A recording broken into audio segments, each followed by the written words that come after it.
Hello student, this video is for class 8 subject Hindi lit chapter number 12 Sudama चरित। ये श्री नरोत्तम दास द्वारा रचित है।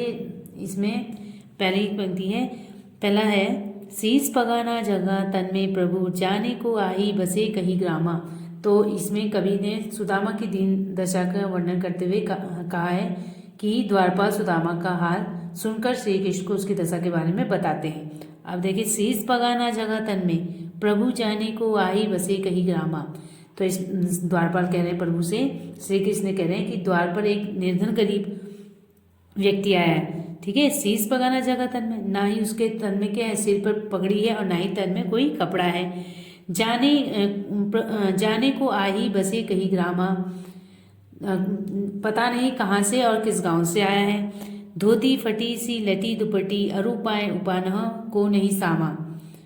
तो वो बोल रहे हैं कि पता नहीं वो कहाँ से आया, किस गांव से आया। उसकी धोती क्या है, फटी हुई है और चादर की दशा बदहाल है।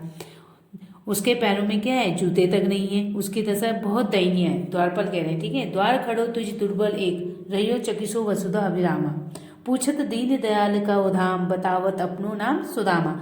और वो मतलब इतना निर्धन, इतना लाचार सा महल को क्या है, चकित सा होकर खड़ा होकर देख रहा है और सुंदर धरती के बारे में को बार बार निहार रहा है और आपका महल के बारे में पूछ रहा है कि, और अपना नाम क्या बता रहा है, सुदामा बता रहा है। तो अब दूसरे में देखिए, ऐसे बेहाल बियाविन सो पग कंटक जाल लगे पुनि जियोए, हाय महादुख पायो सखा तुम, आए तेना किते दिन खोए। अब इसमें कवि बता रहे हैं कि कवि कहता है कि श्री कृष्ण कहते हैं सुदामा के पैरों में कि फटे हुए पैर तू देख, क्या है, पैर क्या है, ऐसे बेहाल बियावन सो, उसके पैर क्या है, फटे हुए थे जो अत्यंत पीड़ा युक्त थे। कंटक जाल लगे पुनि जोयो, ऐसे लग रहा है सुदामा उनके कांट क्या है कि जैसे कांटों का कोई जाल पुनः उग आया हो। हाय महादुख पायो सखा। अब श्री कृष्ण जी सुदामा को देखते हुए कहते हैं कि हे मित्र, तुमने कितना दुख प्राप्त किया है। आए इतना कितने दिन खोए, तुमने कितने दिन दुख प्राप्त किए हैं। देखी सुदामा की दीन दशा, करुणा करिके करुणा निधि रोए। तो उन सुदामा की गरीबी की हालत को देखे श्री कृष्ण क्या हुए, बहुत दुखी हुए और फूट फूट के रोने लगे। पानी प्रात को हाथ छियो नहीं, नैनन के जल सो पगुत हुए। उन्होंने क्या करा, ना पानी को हाथ लगाया ना प्रात को हाथ लगाया। उनके पैर धोने के लिए प्रात लाए थे, तो ना उन्होंने उनके पैरों को पानी से धोया, ना प्रात का इस्तेमाल किया। उन्होंने अपने नेत्रों के आंसू से ही अपने मित्र सुदामा के पैर को धो दिए।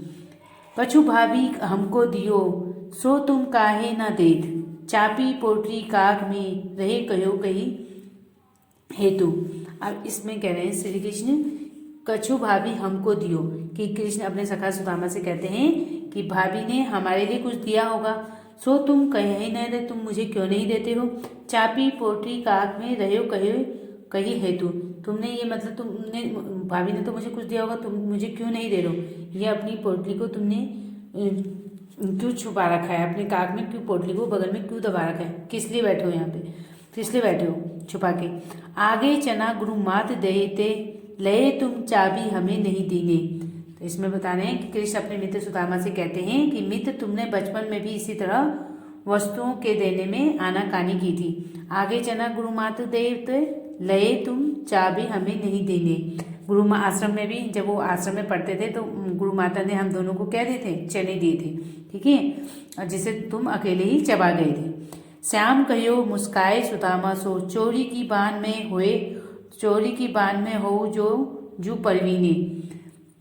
तुम वो चने गुरु माता ने जो दिए थे वो भी तुम चबा गए, अब तुमने वे चने मुझे नहीं दिए थे। इसी पर श्री कृष्ण मुस्कुराते हुए कहते हैं कि सुदामा से बोले, मित्र तुम आज भी चोरी की कला में निपुण हो, कुशल हो, ठीक। पोटरी काक में चापी रहे तुम, खोलत नाही सुधा रस भीने।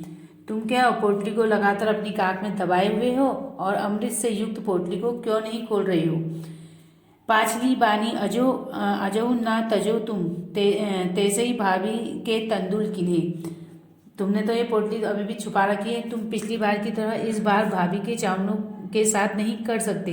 मतलब जैसे तुमने पिछली बार खा लिया था अकेले, अब इन चावलों के साथ ऐसा नहीं कर सकते, इसे अकेले अकेले नहीं खा सकते, तुम्हें इसे मुझे देना पड़ेगा। कौन कह रहा है? सुदामा से कह रहे हैं श्री कृष्ण। जो भाभी ने दिया है वो तुम मुझे दे दो, तुम इसे अकेले नहीं खा सकते।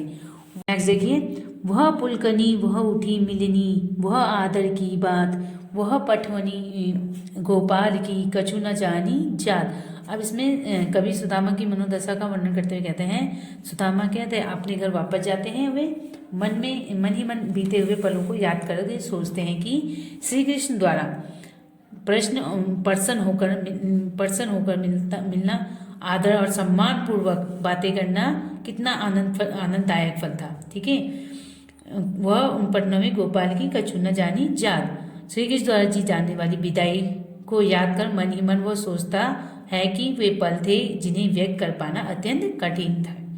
वह कुछ अनाज और खाद्य पदार्थ के लिए घर घर औड़त फिरे, तनक दही के काज, कहा भयो जो अब भयो, हरि को राज समाज, हो आवत नहीं हूँ तो वाही पठियो ठेली, अब कहियो समुझाए के बहुधन धरियो सकेली। अब इसके बता रहे हैं कि कुछ अनाज और खाद्य पदार्थ के लिए घर घर जाकर हाथ फैलाता फिरता था, लेकिन श्री कृष्ण का इतना अधिक राज सम्मान हो गया है कि मैं यहाँ आना ही नहीं चाहता था, कि मैं क्या ना था, वो इतना राजा महाराजा है, उसको देख के तो मैं यहाँ आना ही नहीं चाहता था, तो उसी ने मुझे भेजा था। इससे अब उसके पास क्या है, सब कुछ था, और उसके घर में सब प्रकार की सुख संपत्तियाँ भरी पड़ी थी। किसके पास? श्री कृष्ण जी के पास। तो मन वो सुदामा सोच रहे हैं। ठीक है, अब नेक्स्ट देखिए, वैसे ही राज समाज बने, गज बाजी घने मन अब संभ्रम छायो। सुदामा ने देखा, जब वो वापस अपने गाँव आया तो उसने देखा कि वैसे ही राज समाज बन गया यहाँ पे, और क्या हो गया, उसको भ्रम छा गया कि यहाँ भी क्या है, द्वारके की जैसे ठाट बाट हो गए। केधो परियो कहूँ मार्ग भूली के फेरी के मैं अब द्वारको आयु। अब उसे लगने लगा कि मैं क्या हो गया, भूल के फिर से क्या हो गया, द्वारिका लौट आया, वो शायद मैं रास्ता भूल गया। भोन बिलोकवे इनकवे को मन लोचत, सोचत ही सब गांव मझायो। वहाँ भी द्वारका जैसे क्या है, भव्य महल बने हुए हैं। सुदामा के मन में उन भवनों को देखने का लालच आ रहा था। पूछत पांडे फिरे सब सो, पर झोपड़ी को कहूँ खोज न पायो। यही सोचकर वो गांव के बीच में चला गया, और जाकर सुदामा पांडे ने अब सभी से पूछा, पर वे अपनी झोपड़ी को नहीं खोज पाए। मतलब वो सबसे पूछते रहे कि मेरा घर कहाँ है, वो लेकिन उसे अपना घर नहीं मिला, अपनी झोपड़ी नहीं ढूंढ पाए। कै वह टूटी सी छानी हती, कहम कंचन के अब धाम सुहावत, के पग में पनही न हती, कह ले गजराज हूँ ठाटे महावत।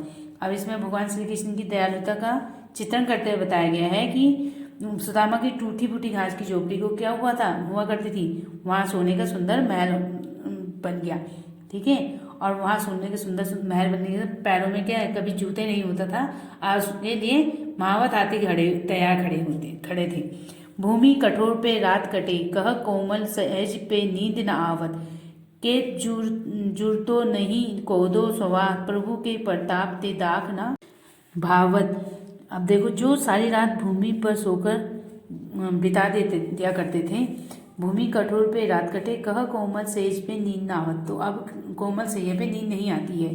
के जुरतो नहीं कोदो सवा, प्रभु के प्रताप ते दाग न भावत, उसे अब कोमल सेज पे नींद नहीं आती, जिसे कभी ढंग का भोजन प्राप्त नहीं हुआ था या पूरा नहीं पड़ता था। आज वो क्या है, श्री कृष्ण की दया से किशमिश भी अच्छी नहीं लगती उसे, अब उसे किशमिश भी अच्छी नहीं लगती, उसे क्या है, अपना सूखा खाना जो कभी प्राप्त नहीं होता था, आज उसे किशमिश मिली है तो वो भी अच्छी नहीं लग रही।